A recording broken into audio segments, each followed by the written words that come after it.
Tengo que hacer unas formalizaciones mañana, creo, ¿no? Pero no voy a decir quiénes son.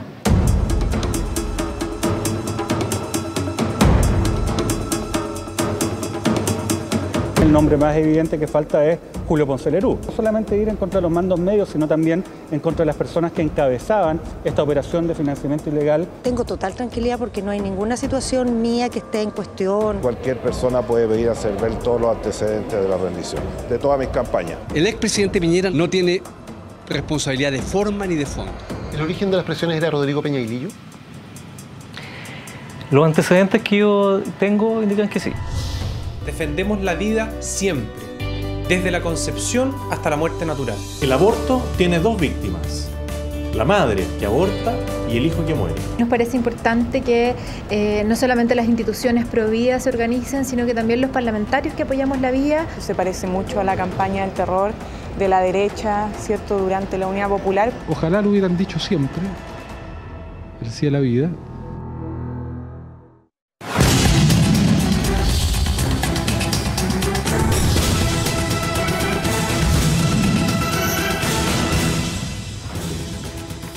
¿Cómo están ustedes? Muy buenas noches. Bienvenidos a Ciudadanos, el debate que abre la semana aquí en CNN Chile. Como veían en el video introductorio, los casos SQM, Penta, impuestos internos, Cabal vuelven a tomar actualidad con una serie de novedades. También se reabre la discusión sobre el aborto y el proyecto de aborto en 3 causales enviado por el gobierno al Congreso. ¿Cuáles son nuestras candidatas a frase de la semana? Vamos a partir con un tema que se venía arrastrando de la semana anterior. Todo esto de las especulaciones sobre Jorge Burgos, el ministro del Interior, y su relación con la presidenta Bachelet.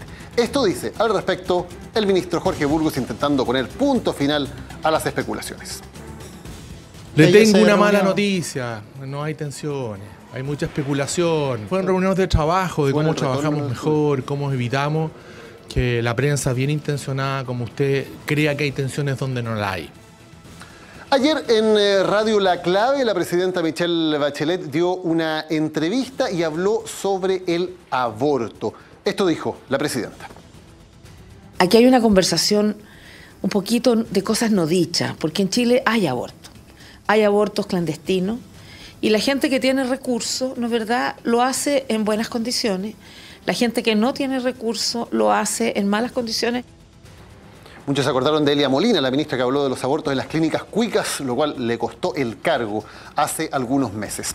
El jueves en la noche, Cristian Vargas, ex subdirector jurídico de Impuestos Internos, despedido de su cargo, dio sus primeras entrevistas. En Mega y aquí en CNN Chile denunció y detalló una serie de presiones políticas sobre impuestos internos. Esto es parte de lo que dijo Cristian Vargas. Lo que indica la evidencia, distintos antecedentes que yo he tenido en vista, es que se debía, el propósito era limitar las investigaciones porque iban apareciendo políticos, personas ligadas a la actividad política, involucrados en situaciones que podían haber sido constitutivas de delito. Un ministro, una presidenta y un ex subdirector despedido de su cargo son los 3 protagonistas, los 3 candidatos a hacer la frase de la semana. Lo vamos a conversar, ustedes lo van a decir como siempre, pero antes lo vamos a conversar con nuestros panelistas habituales. Equipo titular, Laura Albornoz, Hernán Larraín, Cecilia Pérez, Alberto Mayor. Muchas gracias por acompañarnos. Cecilia, te doy la palabra. ¿Cuál es la frase de la semana? Yo creo que lejos la declaración del subdirector del Servicio de Impuestos Internos, el señor Vargas, porque lo que él dice es de una gravedad absoluta. Yo no me estoy haciendo cargo de que si sus dichos son veraces o no lo son, pero sin duda es algo que se tiene que investigar porque involucraría eventualmente presiones desde el Poder Ejecutivo para tratar eventualmente de obstruir la investigación de la justicia. Y frente a lo que ha sucedido en los últimos meses, donde se han conocido eventuales delitos en lo que significa la no separación de negocios y la política, uno espera que el Servicio de Impuestos Internos aplique la autonomía que corresponde y no reciba ningún tipo de presiones. ¿Laura? Yo comparto con Cecilia de que en definitiva todo lo que suponga una denuncia de presiones a funcionarios que tienen por rol fiscalizar, regular y actuar de manera imparcial con los recursos del Estado, porque son funcionarios que deben funcionar, valga la redundancia, para todos los chilenos. A mí me parece que son de una máxima gravedad y que tienen que ser investigados, y quien además recibe ese tipo de presiones no puede solo irla a contar después en una entrevista en un medio de comunicación, sino que debe haber actuado conforme a las obligaciones que la ley establece respecto de cualquier funcionario público. Entonces, además, yo quiero remarcar aquello, porque gozando de los beneficios de un Estado de Derecho, que hay procedimientos, hay instituciones que deben funcionar, y por sobre todo estas presiones tienen que terminar siendo lo que son hoy día, un conjunto de malas prácticas que la vemos más habitualmente de lo que pareciera. Yo hoy día a la tarde tuve una conversación con un director de un alto servicio que alegaba permanentemente, no a propósito de este caso, pero sí de otros casos, la intromisión, permanente relación con parlamentarios para cosas que no son necesariamente de contenido ni de gestión pública, sino que la nominación de cargos y otro tipo de cosas. Yo creo que es bueno que en este proceso de transparencia y probidad que la presidenta ha impulsado se logre efectivamente separar agua entre lo que es la gestión y lo que es la labor de los poderes del Estado en forma autónoma. Yo también me voy a quedar con Vargas, ¿eh? A pesar de que en la entrevista de la presidenta Bachelet se dijeron más cosas, entre otras una frase que me gustó mucho y dice: no tengo problemas en cambiar algo cuando no están bien. Y yo creo que sería buenísimo que lo hiciera y no que le bajara el ritmo a las cosas, digamos, que es una cosa diferente. Me parece muy grave lo de Vargas. Me parece que son acusaciones que efectivamente, por un lado, digamos, generan un daño institucional si son efectivas, y esto es porque hay una intromisión evidente por parte del Ministerio del Interior en una investigación y en la acción de impuestos internos. Esto le da bastante también veracidad a los testimonios del propio Llorrat. Y por otro lado, obviamente, genera un manto de dudas bastante complejo respecto del rol que jugó una persona como el ministro Peña. Aquí pueden haber consecuencias judiciales súper delicadas con este caso, y esperemos que la justicia haga su pega. Pero sin duda aquí hay un daño también, pensemos más bien en largo plazo, respecto de las acciones de impuestos internos que quedan todas de alguna manera también en una sombra. ¿Alberto? Yo también estoy de acuerdo con Vargas, por razones en todo caso distintas a las que esgrimías, que las cuales me sumo, pero me parece que también hay que agregar un factor, y es que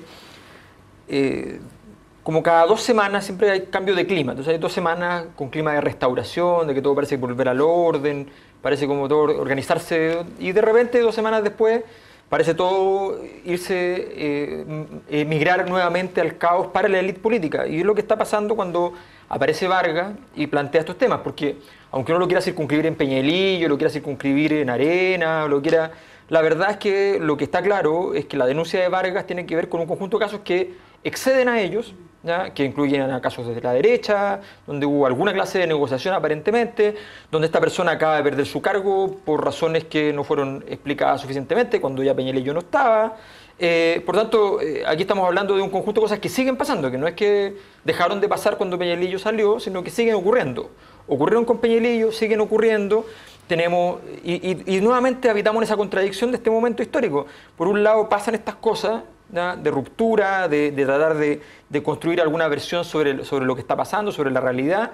Por otro lado tenemos lo que está pasando en Antofagasta con el fiscal Ayala, que queda en medio de una denuncia, digamos, queda a cargo de la segunda región. Entonces uno dice, bueno, aquí, ¿cómo organizamos, cómo nos hacemos cargo de este proceso histórico? Tengo la impresión de que en general la ceguera de la élite, no solo política, élite económica, la élite que está en el sistema judicial, ¿ya? Con la asociación de fiscales yendo contra a un fiscal que se acaba de nombrar, todas esas cosas revelan de que esto está en zona de fractura, y esto se mantiene en esa zona de fractura que hemos venido viviendo con bastante claridad en los últimos meses, y que antes parecía bastante obvia también, pero que era menos evidente. Ahora, me quiero hablar de algo que decía Alberto, que esto generalmente lo solemos decir en pasado con el ministro Peñalillo, en fin, pero hoy Impuestos Internos no ha presentado las querellas específicas en el caso Martelli.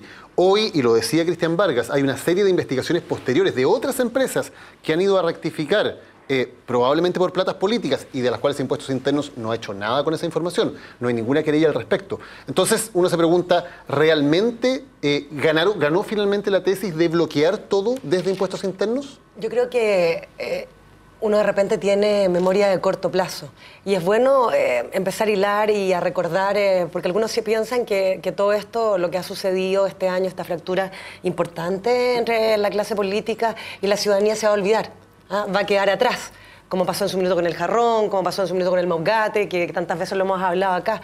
Y yo siento que no. Y Alberto dice una cosa que te hace volver a hilar y llegar a lo que tú decías. Cuando hay una denuncia de Llorrat, cuando sale, recién confirmado por la alta dirección pública de su cargo, finalmente sale de director del Servicio de Impuestos diciendo que había recibido presiones de eventualmente funcionarios del Ministerio del Interior y también dijo del Ministerio de Hacienda. Cuando sale despedido el subdirector que trata, tal como se sabe públicamente, salió en muchas partes, de representar a su director, que habían denuncias y querellas que presentar en algunos casos y finalmente eso no sucedía porque tenía que haber una investigación interna y tener algún tipo de soporte jurídico. Finalmente sale diciendo que estas presiones habían existido y uno recuerda de que sale un ministro secretario general de la presidencia, el exdiputado Insunza, reconociendo que había existido una especie de acuerdo o pacto, que yo me imagino que es desde la transversalidad, para, no sé si echar la basura debajo de la alfombra o empezar a mirar hacia adelante, pero todo eso redunda en lo que tú dices, Daniel, que hoy día uno tiene legítimamente y con mayor razón la ciudadanía dudas permanentes de lo que está sucediendo, sobre todo cuando tenemos el Ministerio Público representado en el Fiscal Nacional que continuamente en sus entrevistas dice: yo respeto la autonomía del Servicio de Impuestos Internos, toda vez que hay voces como la de Olga Feliu que dice que solamente tienen, y así lo señala la ley, por cierto, la acción judicial en materias de delitos tributarios del Servicio de Impuestos Internos, pero, dice Sabath Chaguán, si el Servicio de Impuestos Internos no presenta la denuncia y la querella, hasta ahí nomás llega la Fiscalía. Entonces, ese tipo de cosas, Laura, perdón, yo siento que enredan, no permiten avanzar hacia una transparencia, como muchos actores de la vida política y dirigencial lo han solicitado, porque por anga o por manga se van sabiendo más antecedentes que te llevan a la sana duda de decir: aquí hay gato encerrado. Sí, pero uno no puede vivir con la duda o con esta suerte de manto o esta sombra sobre la institucionalidad pública. Lo que debemos aspirar es justamente que se pueda avanzar en materias de política y medidas de transparencia, que yo entiendo que ha sido una de las prioridades del gobierno de la presidenta Bachelet cuando se han impulsado en el Congreso Nacional. Lo que yo esperaría es que todos aquellos proyectos que apuntan a mejorar la clase política, porque la inquietud no surge de los sectores políticos, como tú dices, de la clase dirigencial. No, la inquietud surge a propósito del develamiento de todos estos casos de corrupción que han atravesado el país. Y eso ha gatillado el que primero, por una parte, se han presentado proyectos de ley para mejorar la política, y ahí todo el trabajo de la Comisión ENGIE, que uno dice dónde están todos, que cada una de las recomendaciones traducidas en proyecto de ley, que es lo único que va a salvar la falta de legitimidad que tiene el sistema actual, y al mismo tiempo cómo en la práctica cotidiana de la gestión de los ministros, del Ejecutivo, del Poder Judicial, se hace lo propio. Ahora, cuando Sabath Chaguán dice: yo no puedo meterme, es claro que él no puede, y tú como abogada sabes muy bien que uno no puede actuar, sobre la mesa dice: pero sí, salvo una denuncia y aparece como... Pero eso lo ha planteado y está fuera de sus manos. Él deja a resguardo lo que él puede o no puede hacer, y parte de la transparencia y de las medidas pro mejoramiento del sistema y de la clase política tiene que ver justamente con respetar aquellos ámbitos de acción de cada uno de los entes. Yo en esto me saco el sombrero porque lo más limpio que hemos tenido es la actuación del Ministerio Público y yo la valoro. Ahora, mucha gente se pregunta si efectivamente vamos a llegar hasta ahí solamente o efectivamente vamos a seguir avanzando, investigando todos los demás casos. Ya nos quedamos con uno y están repartidos equitativamente la formalización.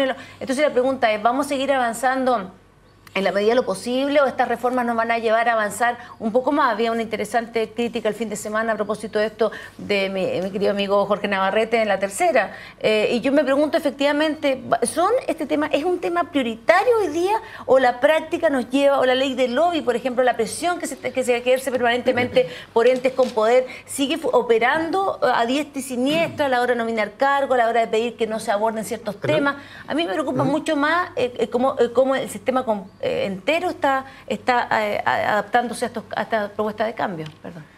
Yo tengo la impresión que hay que hacer una distinción. Yo creo que hay razones para ser pesimistas, para tener la impresión creo, justificada, de que haya habido presiones y intentos por obstruir la justicia. Esos son los antecedentes que estamos teniendo sobre la mesa y eso es un presente, independiente de la agenda futuro, que creo que hay que abordarla, crítico. Impuesto Interno ha tenido históricamente una tradición de mucha respetabilidad, incluso internacionalmente hablando, por la modernización que tuvo.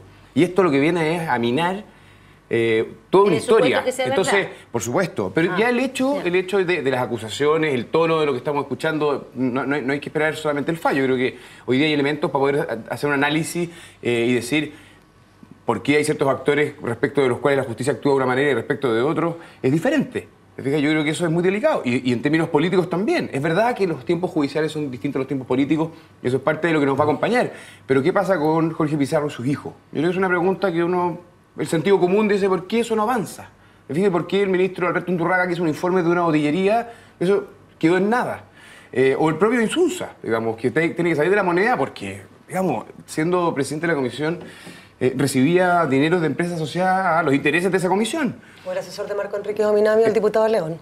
Entonces, creo que hoy día hay antecedentes para ser muy exigente. Creo, de nuevo, que estamos en tiempos donde la transparencia es realmente una dictadura, para bien. Los medios están haciendo un rol y ejerciendo una forma de informarnos que le hace muy bien al sistema, aunque evidentemente lo estresa. Ahora, respecto a lo segundo, y tú citas a Jorge Navarrete, yo no veo entonces cuál es la claridad que tiene este gobierno en relación a su voluntad política para sacar adelante la agenda de transparencia y financiamiento público. Aquí la verdad es que estamos viendo dos discursos, y eso es lo que decía Jorge, entre otros, ¿cierto? Uno es el público y otro es finalmente el proyecto que llega al Congreso. Pero el proyecto que llega al Congreso va con donación de empresas. Entonces, ¿quién entiende el discurso que se tira por un lado para luego un mal proyecto de ley presentado? El propio Engel, digamos, ha reclamado, ¿cierto?, el presidente de la comisión, por la falta de voluntad política, por la poca claridad, por los proyectos de ley de mala calidad. Entonces creo que seamos claros con que hay razones para ser sospechosos en el actuar de la justicia y de ciertos actores políticos en relación al actuar de la justicia. Sobre el gobierno. Y luego la necesidad de que esa agenda de transparencia y financiamiento público de verdad tenga la prioridad que necesita. Sumo algo del gobierno y lo sumo a la discusión. Aquí se está acusando a el exministro del Interior, ocupando la infraestructura del Estado, ocupando su cargo en la moneda, de haber presionado impuestos internos para bloquear investigaciones. Eso es un delito. Y las respuestas del gobierno son del actual ministro Burgos decir, yo entiendo por lo que me han dicho que eso no es verdad. El ministro de Hacienda actual, Rodrigo Valdés, dice no hay presiones, pero reconoce que él apenas asumió, llamó al director de impuestos internos, Jorrat, para pedirle que congelara decisiones. Entonces, tampoco se ve un gobierno que tajantemente descarte que haya existido algún tipo de presión, sino que una respuesta, por decirlo menos, bien tibias, de un gobierno al que se le está acusando de haber obstruido vía impuestos internos una investigación. Lo de Valdés es notable porque la confesión de parte. Claro, con una inocencia fantástica, habrá que decirlo, con bonomía sin duda, pero él reconoce, mientras habla de autonomía, dice lo más importante es que el servicio de impuestos tiene que ser autónomo, pero yo cuando llegué al cargo pedí un poquito de tranquilidad porque tenía que ponerme en posición, digamos, e interiorizarme de lo que estaba pasando. Bueno, eso es justamente la falta de autonomía. Yo creo que hay yo creo que está claro. Yo creo que aquí hay una serie de mitologías y creo que es importante sacarlas a la luz. Hernán decía el Servicio de Impuestos Internos era un ejemplo a nivel mundial en muchos aspectos. Sí, y en muchos aspectos no quisimos ver lo que estaba encima de la mesa. En muchos aspectos no quisimos ver que el Servicio de Impuestos Internos, más allá de que había hecho una plataforma tecnológica espectacular para poder a través de Internet declarar, ¿ya?, que fue efectivamente un avance muy importante, resulta que nos enteramos a poco andar de que no habían habido nunca casos judiciales de grandes contribuyentes. Y abrimos los grandes contribuyentes y tenemos el desastre que tenemos.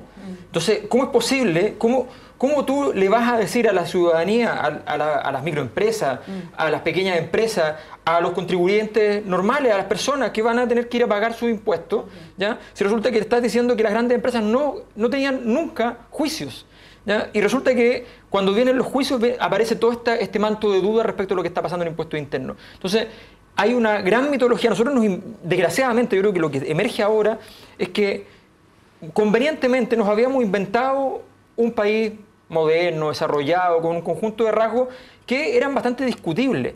El Servicio de Impuestos Internos y toda la institucionalidad aparecía perfecto y limpio porque no estaba estresado con nada. Tú le hacías una pregunta, hay un informe, el informe que no se aprobó en la Cámara de Diputados del lucro del año 2012. En ese informe hay una larga entrevista al director de Servicios de Impuestos Internos de la época, donde él explica que él no le va a importar si una universidad o cualquier empresa declara mayores utilidades, porque significa que va a recaudar más y no le importa. No le importa. Resulta que eso es una práctica de lavado de dinero muy habitual. Entonces, el Servicio de Impuestos Internos no tenía ni siquiera el foco puesto en que eventualmente alguien podía estar llenando un hotel a puro papel para poder declarar mucha plata y poder blanquearla. Entonces, ¿de qué estamos hablando? Eso no era una institucionalidad razonable. Desgraciadamente nos hemos tratado y hemos tratado de entregarle al mundo una versión de Chile que, claro, en los grandes números, en los informes del Banco Mundial, en los informes de Naciones Unidas, suena bastante fantástico todo lo que tenemos, pero resulta que uno se mete dentro de eso y para lograr eso tienes que haber cerrado los ojos o haber hecho un conjunto de acciones que no son razonables. Yo creo que eso es lo que está en juego hoy día y eso es lo que duele tanto a parte de la ciudadanía. Además, que yo siento que esto es mucho más transversal y más sistémico que particularmente focalizado en el gobierno, como yo entiendo que el gobierno es el principal responsable y está haciendo lo suyo, lo propio, enviando proyectos de ley que podrán ser todo lo perfecto o no, o todos los abarcadores de las conclusiones de la Comisión Engel o no, pero se está trabajando un programa extenso en materia de probidad y transparencia que antes no estaba. Yo el jueves pasado estuve en una cena de la Asociación de Industriales de Antofagasta y uno escucha del presidente de la SOFOFA alocuciones que además son poco favorecedoras al régimen democrático que hoy día impera, cuando dice, mire, nosotros hace unos años atrás teníamos un presidente Lagos y a un ministro Longueira que eran capaces de llegar a acuerdo para seguir adelante, alabando antiguo presidente, que eso a lo mejor es una anécdota porque seguramente le gustará más y está claro que al sector empresarial le gustaba mucho más Lagos que posiblemente Bachelet, pero por sobre todo alabando una práctica que era la práctica de esconder la mugre bajo la alfombra, que tenía que ver con lleguemos hasta acá nomás, acordemos que todo uno para ti, otro para mí, y no sigamos investigando, no sigamos avanzando en materia de probidad. Eso es lo que existía en Chile. Y frente a eso es que se está proponiendo un cambio no de paradigma, pero de forma de relacionarnos. Y estamos todos conscientes que tenemos que justamente hacer esfuerzo por avanzar en una máxima probidad, y no quiero decir solo transparencia, porque la transparencia por la transparencia es cualquier cosa, de probidad y de comportamiento ético de parte de quienes cumplen funciones públicas, que son un mínimo estándar exigible y que nos están demandando los ciudadanos en la democracia que tenemos hoy día. Yo, primero, no solamente los empresarios están sin duda más conformes con el presidente Lagos que con la presidenta Bachelet. Su representante en su minuto le dijeron que lo amaban, solo para recordar. Pero hablando de eso, a mí me preocupan dos cosas. Una, la que tú planteabas y que siento que no nos hemos hecho cargo tampoco acá en la mesa, que es cuando existen acusaciones tan graves para quien fue en su minuto vicepresidente de la República. Y que eventualmente, de hecho por algo han existido, ha tenido que ir a declarar a la Fiscalía, no por este caso en particular, sino que por la pre-campaña o el financiamiento de la pre-campaña, el gobierno no tenga una postura más dura, más crítica, más de separación, sino que más bien, mira, me dijeron, supe por ahí, tal vez pasó, tal vez no pasó. Creo que eso no ayuda. Justamente en la línea de un gobierno que tiene que impulsar una agenda pro transparencia para, con madurez, ¿verdad?, y desde la transversalidad, abordar un tema que hoy día hace ruido y hace mucho ruido. Segundo, cuando en el Parlamento se deben resolver los proyectos de ley que se hayan acogido, porque eso es voluntad. A ver, una comisión como la Comisión Engel no es obligatoria para la presidenta acoger cada una de sus propuestas. Y es ahí donde se elaboran los dos proyectos de ley que uno puede estar de acuerdo o no de acuerdo y finalmente se resuelven en el Parlamento.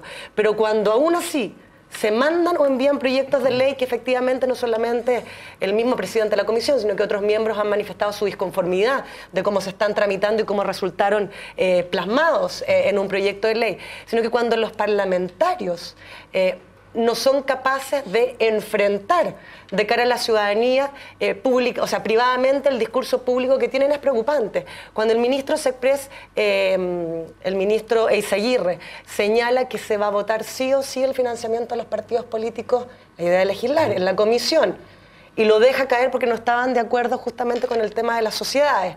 Los parlamentarios, que fue, sí, y termina diciendo, no, lo que pasa es que priorizamos la carrera docente. No fue capaz de reconocer de que no tenía los votos transversales, pero particularmente de los propios parlamentarios para avanzar en esa línea, a mí me preocupa. Yo quiero hacer un pequeño contrapunto a lo que señalaba Alberto.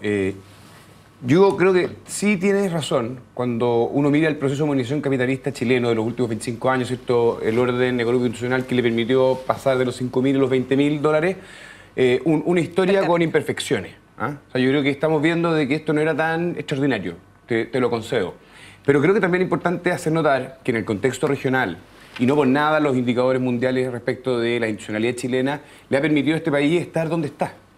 Y creo que la cuestión de fondo es, en la medida que tengamos más claridad respecto del diagnóstico, que se puede ir buscando, digamos, un consenso, donde creo que no hay que votar todo lo que hemos construido, sino que hay que corregir probablemente problemas que tenemos y hacerse cargo de la próxima etapa, es si como país y como sociedad vamos a ser capaces de pegarnos el salto de los países de ingreso medio. O vamos en realidad a entrar a un gran pantano y estos 20.000 dólares fueron lo que alcanzamos a hacer como país. Yo creo que eso es lo que está sobre la élite política y sobre la élite empresarial. Sea el liderazgo para poder hacerse cargo del próximo salto. Sí, a ver, yo creo que es muy simple. La pregunta es si acaso existe esa posibilidad. La pregunta es si acaso con lo que hemos hecho estábamos en condiciones de llegar a más plata sin que subiera el cobre más y que si bajaba el cobre estemos como estamos hoy día. O sea, seguimos hablando de lo mismo. Estamos hablando de una falta de agregación de valor, estamos hablando de un país que depende fundamentalmente, el quinto país del mundo que más depende de China, ¿ya? Y no está cerca, habrá que decirlo, ¿ya? El resto de los países en general están bastante cerca. Entonces tenemos una relación con nuestra economía que es bastante inadecuada. Yo tengo la impresión de que esa discusión, primero, nadie ha dicho, porque es inviable, es imposible, que hay que votar lo que se hizo, porque resulta que lo que se hizo ya se hizo. A mí no me gusta, pero se hizo. Resulta que no hay forma históricamente cierta de votarla. Lo que ahora pasa es que tenemos que tratar de decir qué es lo que vamos a hacer. Y aquí hay gente que se niega a decir qué es lo que vamos a hacer y dicen, hagamos lo mismo que hace 15 años. Y ahí tenemos a Lago encima de la mesa, y ahí tenemos a Piñera como posible candidato. Volver al pasado. Mientras tanto, está la posibilidad de decir, oye, vamos a hacer algo nuevo, nos vamos a encargar de decir, si el país ya tiene el cobre en el precio que va a estar. Y resulta que las condiciones espectaculares que tuvo Chile ya se acabaron. Esa es la verdad. Y lo demás de creerse que nosotros tuvimos una institucionalidad, acaban de salir primeras denuncias oficiales respecto a lo que está pasando en la Bolsa de Comercio de Santiago y lo que ha pasado durante años. ¿Ya? Eso no está en la agenda de transparencia. A nadie le importa lo que pasa en el mundo empresarial para hablar de regularlo. Estamos hablando solamente del mundo político. Y resulta que la plata viene de allá. Entonces, falta muchísimo camino y eso requiere cambios profundos. Vamos a la pausa y ya volvemos. Esto es Ciudadanos en CNN Chile.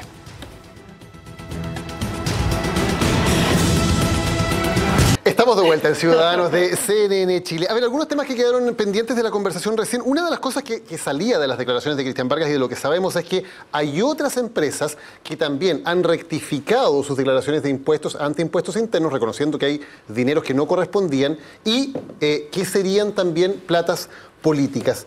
Hay otros casos.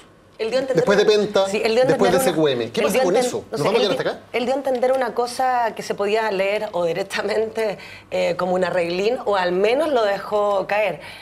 Cuando señaló que la circular número 10, donde luego del caso Penta, el caso Soquimich, del caso que todavía, pero se está investigando Alsacia, por ejemplo, se abría un periodo para que las empresas rectificaran, como dando la sensación en la circular que ahí iba a existir la posibilidad eventualmente solamente de una sanción administrativa. Y él da a entender que esa circular se hizo como traje a la medida. Al menos así lo entendí. Perdón, y para agregar algo, y que políticos transversalmente de gobierno y de oposición han presionado para evitar que se abran esas investigaciones. Bueno, si fuera sería de la máxima gravedad. Yo quiero separar dos cosas. Una, que es la facultad que tiene un servicio como impuestos internos para hacer interpretaciones, poder aplicar la norma, no discrecionalmente, pero en base a los antecedentes que están a su disposición, raya para la suma, el caso de Musí. Yo no sé si es un caso que por el monto, por la cuantía, por lo que podría haber, a menos que haya efectivamente una antecedentes suficientes para presumir de ahí la comisión de un delito. Yo no sé si vale la pena que efectivamente de Musi, como un caso particular, por 7 millones les sea obligado, y lo que proceda más, lógicamente, por economía procesal, por economía administrativa, es pedirle la rectificación. Cuando hay implícito que lo que hay aquí es esta, y utilizo la frase del fiscal Gajardo, una máquina para defraudar, una forma sistemática, recurrente, para efectivamente omitir el pago, evadir el pago de impuestos, que son otras figuras. Entonces yo también creo en la facultad que tienen las instituciones para poder discrecionalmente, utilizando sus atribuciones, poder interpretar correctamente la norma. Ahora, una cuestión totalmente distinta es que efectivamente lo que existe aquí son componentes para evitar que políticos en particular no se vean perjudicados y puedan seguir en el juego político. Este perdonazo, que es lo que a la gente la perdonazo retroactivo, como además. cuando hubo perdonazo en Johnson, cuando se le da perdonazo a los poderosos, y en este caso también perdonazo a los políticos, y no son capaces de paso de permitir estos políticos que tienen, por decirlo así, atrapado muchos de ellos el debate, la legislatura, los espacios de poder, los caudillismos a nivel regional. Entonces yo creo que apunta a eso. Nosotros tenemos que saber transmitirle a la ciudadanía que aquí hay que hacer distinciones, no para tratar de evadir el bulto, sino hacer distinciones para que efectivamente el Estado de Derecho y el ordenamiento jurídico se aplique correctamente. Solo cocinar que en el caso del diputado de Musi, hasta el día de hoy, está formalizado sin denuncia o querella al Servicio de Impuestos Internos. Que ahí, bueno, ahí vamos a ver qué es lo que sucede en la Corte con respecto a lo que pasó con Claudio Guilú. Que la pregunta que sigue siendo legítima es, ¿hubo un acuerdo político para poder generar condiciones para que el Servicio de Impuestos Internos detuviera un proceso, la posible apertura de un proceso que se decía, vienen en lista un conjunto de empresas? Era Vox Populi, que venía un conjunto de empresas que se iban a abrir y que iba a ser un gran desastre. En segundo lugar, la segunda pregunta que creo que uno debe hacerse es si acaso una circular de impuestos internos está en condiciones de vulnerar la legislación vigente. La legislación vigente dice que un funcionario público que ve presencia un posible delito está obligado a denunciarlo. Ese es el hecho, ¿ya? Y resulta que Impuestos Internos se inventa una circular que está diciendo lo contrario, que está diciendo que en vista y considerando de un delito, él tiene, como tiene la potestad de definir lo que a él le parece lo que es un delito, lo que no es un delito, ¿ya? Él puede definir que lo puede arreglar por su cuenta.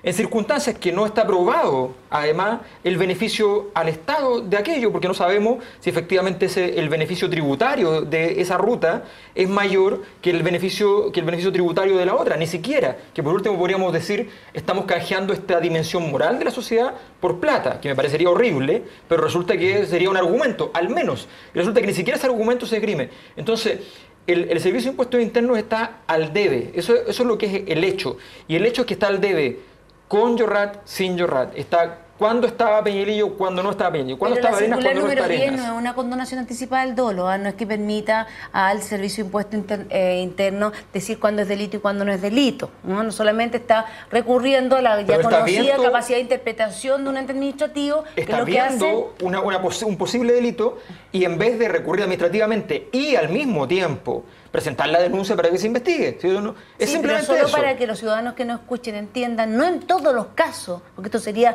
además inabordable con la capacidad y la infraestructura que tenemos en Chile, presentar denuncia en todos los eventos y que el Ministerio Público además nos rechazaría iniciar investigación por todos los casos. Pero lo que tú, por cierto que acierta, es este hecho que sí constituye en sí mismo un hecho, o puede llegar a constituir un hecho doloso, cuando en definitiva existe acuerdo o colusión o conveniencia para poder evitar una persecución de la justicia. Este hecho, este acuerdo político para evitar el que se sancionen a otro, para evitar la investigación, es la matriz de la por eso tiene, yo creo que por eso tiene... Perdona, Ceci. Yo creo que si lo de Vargas tiene cierta credibilidad, digamos, y da la impresión que, porque esto no es un hecho aislado, está conectado con lo de Llorrat, aquí hay información suficiente para entender de que ese circular fue un traje a la medida. Yo creo que aquí hay que ser, digamos, duro y ponerse colorado una vez y asumir el costo de lo que ocurrió. Y si transversalmente, también, asumiendo cada uno su responsabilidad, pero creo que aquí hay indicios, digamos, de que hubieron presiones para que hubieran cambios de criterio al interior de Impuestos Internos para poder proteger a ciertas empresas y probablemente con ello a ciertos políticos. Esa es la realidad. ¿Y cuál es la buena noticia? Da la impresión que por la investigación, por los intereses de inocencia o defensa de alguna de las personas que están siendo parte del proceso, por el rol de la prensa, lo estamos sabiendo. Y hoy día creo es muy difícil, dadas las condiciones de información abierta que hay en la sociedad, de que una cosa de esta naturaleza pueda hacerse. Pero no se está haciendo, ya varios meses haciéndose, ¿no? Pero sería perfecto el proceso si es que esto, digamos, fuera un sistema cerrado donde los actores que estuvieran involucrados tuvieran el incentivo a seguir esa estrategia. Pero y da no la impresión de que estamos viendo va a descolgados. un programa de televisión y no hace la propia denuncia, en tanto la responsabilidad que le cae como funcionario público. Sí, el problema de esto es que tampoco podemos abrir la puerta que aquí salga todo el mundo denunciando presiones políticas y no sean capaces de hacer un ejercicio de autorresponsabilidad, porque yo en tanto funcionario público, si a mí se me pone en conocimiento un hecho delictivo, un hecho que está dentro de los límites de aquello que está permitido por la ley administrativa o la ley el derecho público, yo lo que hago es ir y concurrir y denunciar. Lo que no puedo hacer es salir a recibir y a dar entrevistas por el mundo. Además, pero mi primera obligación es efectivamente actuar de conformidad al derecho. Pero él declaró ante la fiscalía, antes de la entrevista, fue a la fiscalía. Denunció el hecho. Por supuesto, habló de la fiscalía, habló de fiscalía, habló de todo esto. Entonces lo que nos cabe a nosotros es esperar la resolución y no hacer juicios anticipados tampoco por los medios. Pero uno anticipadamente puede observar de que hay condiciones para...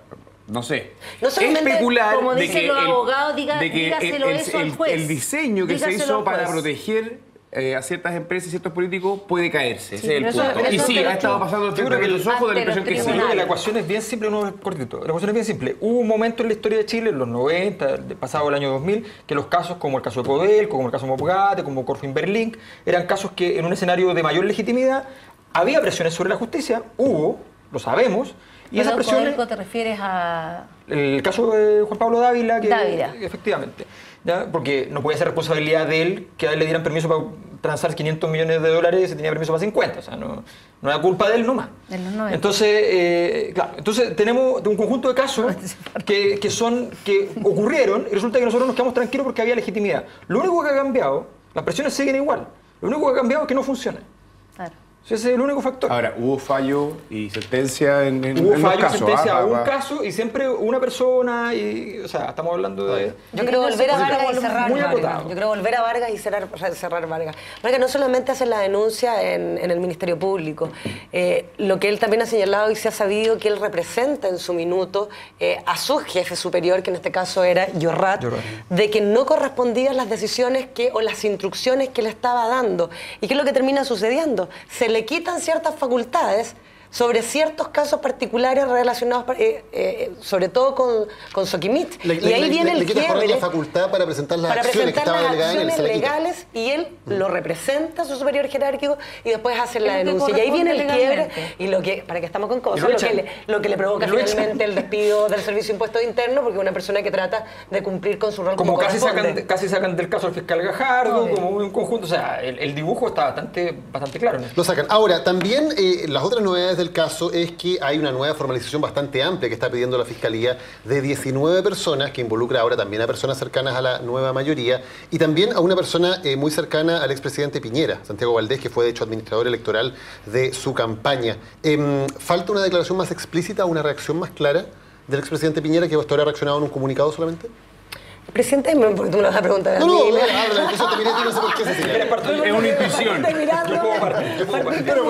Yo me hago cargo encantada, porque además soy muy amiga también de Santiago Valdés.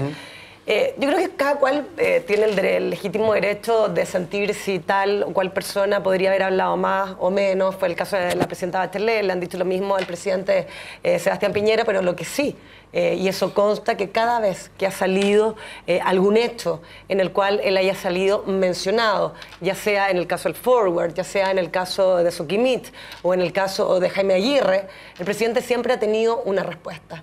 Y también la tuvo en este caso, donde no solamente recuerda, que es una cosa obvia, y como expresidente, pero también como ciudadano que tiene un respeto por el Poder Judicial y la Administración de Justicia, los órganos que correspondan, también se señala y se reitera nuevamente, dada la fecha, de que él no estaba a cargo de la administración de sus negocios, sino que además reconoce la persona de Santiago Valdés, una persona que conoce desde que nació, a quien quiere, honra la amistad y señala que es un gran profesional, cosa que yo también ratifico porque lo conozco. Yo creo que más allá del mérito que no discuto de que por lo menos reconoce la cercanía, que hay varios que se han olvidado de sus cercanos en este tipo de situaciones, en todo lo demás creo que hay una situación ambiental que ha favorecido a que Sebastián Piñera no tenga que enfrentar fuertemente la magnitud de los casos que está enfrentando. En primer lugar, la formalización, si bien fue noticia, pasó un poco colada, sin... Todavía no viene, audiencia. La audiencia, tenemos una situación donde no hemos tenido una gran cantidad de información. No ha habido lo que hubo con el caso Penta en los medios de comunicación, el dibujo. Yo insisto mucho en esta figura del dibujo, de explicar a la gente qué es lo que se está hablando. Se está hablando de qué tipo de figura, en qué consiste y por qué habría de haberlo hecho si es que lo hizo, ¿ya? Tanto Piñera, tanto la familia de Pizarro, todos los que están involucrados, Marco Enrique Dominami, todo, ¿cuál es la figura?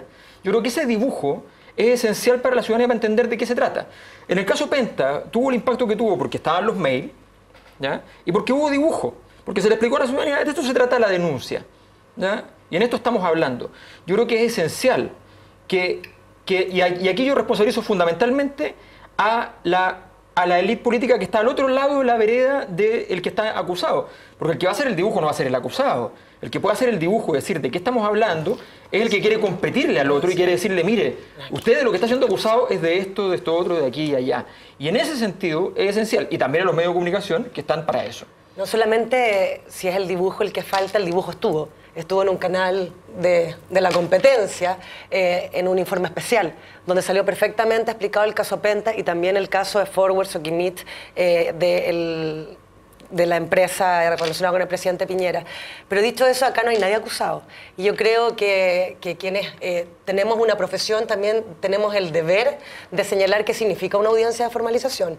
Una audiencia de formalización para quien sea, transversalmente, de los que hoy día ha presentado el Ministerio Público, de los que anteriormente ha presentado el Ministerio Público, es incluso una garantía, un derecho del imputado. Luego, en la audiencia de formalización es el juez de garantía quien da un plazo para la investigación. Y de ahí, si el Ministerio Público recaba la información necesaria que la hace sostener y creer en una acusación, viene recién la audiencia de acusación. Y después viene el juicio. Espera, después... Hay muchas formalizaciones que se te caen y se terminan siendo archivadas. Y después viene la condena. Entonces, lo único que yo quiero decir, no confundamos una audiencia de formalización con una acusación y menos con una condena. Porque eso es distinto. Sí, yo dos cosas. Una, primero, si vamos a caer en esta retórica, hagámoslo para todos por igual. Es lo que estoy diciendo. Sí, pero la audiencia de formalización es porque existen presunciones fundadas y por la cual efectivamente se formaliza a una persona. No es acusada hasta que no haya la sentencia condenatoria, pero hay presunciones, indicios. No, la sentencia condenatoria viene al final del juicio oral. Por eso. Entonces, yo creo que esto es aplicable para Santiago Valdés, para todas las personas que se han sido... Entonces, lo mismo. Y lo mismo respecto de este señor que habló de servicio de puesto interno, solamente formuló una denuncia, tenemos que esperar la investigación. Entonces, esto para todos por igual. Ahora, dicho lo anterior, yo también me hago cargo de lo que dice Alberto, porque en definitiva que hay un camino que es judicial y un camino que es político y ético. Y lo que nos está preguntando Daniel, yo entiendo, es si efectivamente aquí ha habido la debida respuesta o asumir la cuota de responsabilidad en cada uno de los casos. Y yo, en particular, respecto al presidente, he visto que ha aprovechado el silencio y que lo ha hecho bien porque le ha resultado. Ha aprovechado el silencio. Ayer salía una columna, no sé si de Carlos Peña, que decía que tiene que ver con su disonomía, como su actitud permanente de poder sortear, por no utilizar otro verbo, sortear estas cosas que se le vienen en contra. Yo lo he visto silente, aprovechando el momento y ha manejado su silencio en este y otros casos, porque el presidente solamente dijo que era esta forma de responder de él de soy muy amigo de Delano y Lavín cuando estaban en la cárcel. No, Lavín soy no, muy amigo Delano dijo. De Delano. Ahora es muy amigo, conoce desde chico a Valdés. Soy muy amigo. Él es amigo de todos, pero efectivamente no emite ningún juicio político respecto de del subsecretario Wagner. Entonces, solidariza con todo el mundo, pero al mismo tiempo no es capaz de asumir políticamente esto con los hechos que se le ponen ante los ojos. Laura, tú me vas a perdonar, pero desde la moneda hizo su juicio crítico, desde la misma moneda.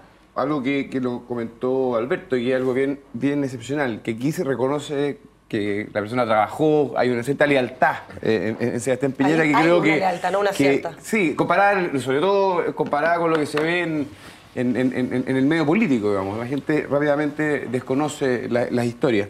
Lo segundo, creo que Sebastián Piñera, si bien es un expresidente, es un ciudadano más y por lo tanto está bajo el escrutinio público y como todo frente a la justicia, creo que lo puso por escrito, entiendo su declaración, y es como debe ser tratado. Y estoy de acuerdo contigo que hay que hacer una distinción. Uno puede hacer una crítica, digamos, por así decirlo, respecto del proceso en términos generales, pero no condenar previamente a nadie, porque para eso están los tribunales, no es nuestra pega.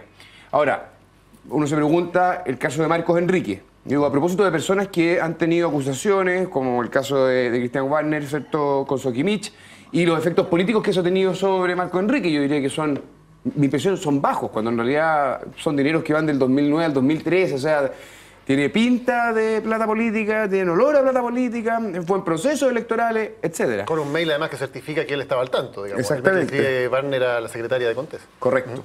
Entonces, en fin, creo que hay una pega de la opinión pública de mantener en el fondo esta discusión viva, de ser muy exigente, y creo que todos los actores políticos son ciudadanos finalmente y esperemos que haya igualdad ante la ley. Y en el caso Cabal, y quiero poner también ese punto porque ha habido revelaciones interesantes en los últimos días. Esto de que el computador que usaba Sebastián Davros en La Moneda aparece con el disco duro borrado. Hoy el vocero del gobierno da una explicación, dice que hay un cierto protocolo por el cual en general, salvo que el incumbente, digamos, pida lo contrario, cuando una persona deja el cargo se borra esa información, que es algo bastante llamativo.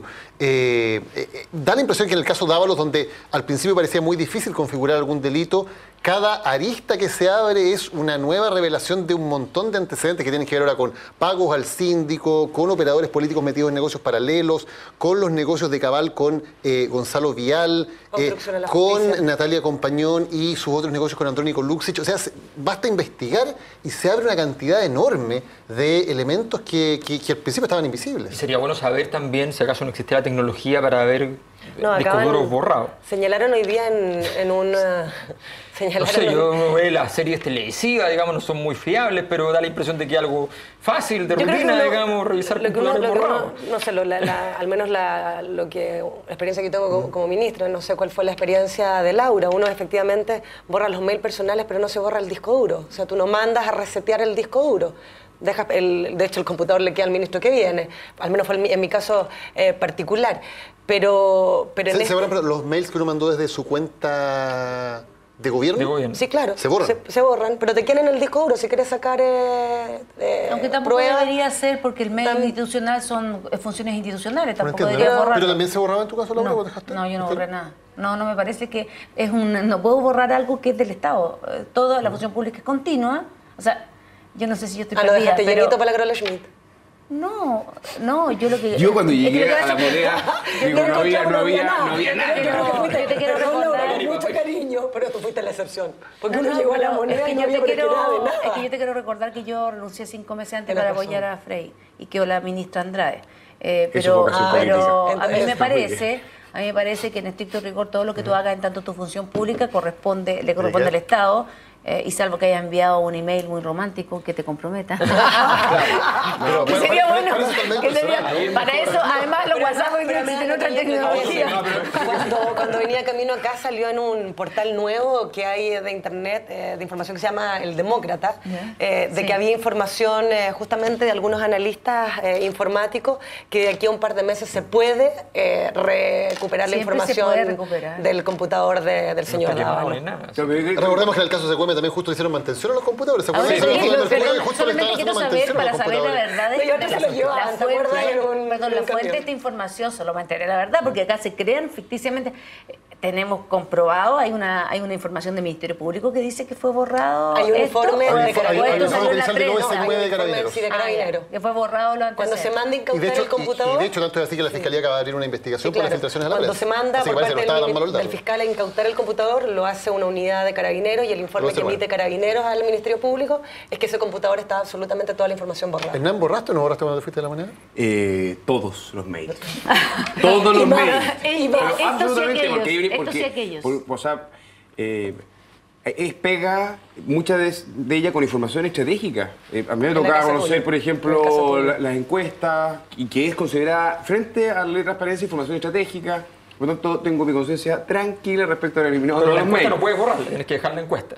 Sí, Se liberan para el próximo minuto. Son parte de la transparencia y después de 6 meses tú tienes que retirar esa información y se hace pública, efectivamente. Claro. Pero creo que, en todo caso, volviendo al tema de fondo de Cabal, digamos, evidentemente cada vez que va avanzando la investigación vamos sabiendo nuevas aristas y la verdad es que la cosa no se ve bien. Tú estás de pitorizo hoy día de la noche, ¿no? ¿Por qué? Todo lo prevés, ¿sabes? La declaración de Vargas va hacia una parte, esto no se ve bien.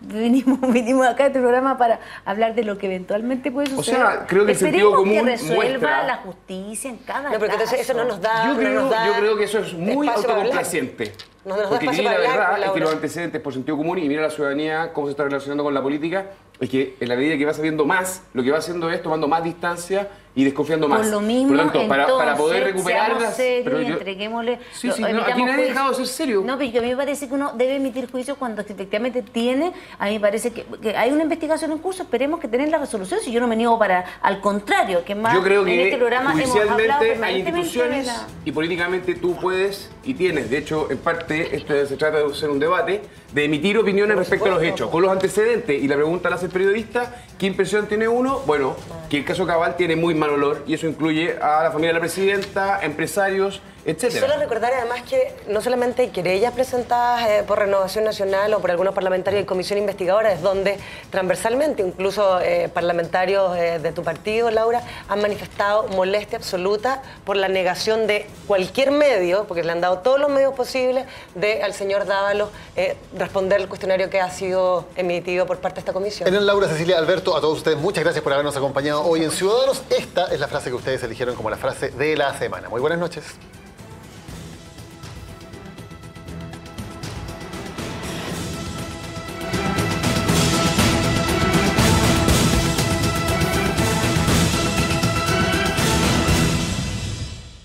Lo que indica la evidencia, distintos antecedentes que yo he tenido en vista, es que se debía... El propósito era limitar las investigaciones porque iban apareciendo políticos, personas ligadas a la actividad política, involucrados en situaciones que podían haber sido constitutivas de delito.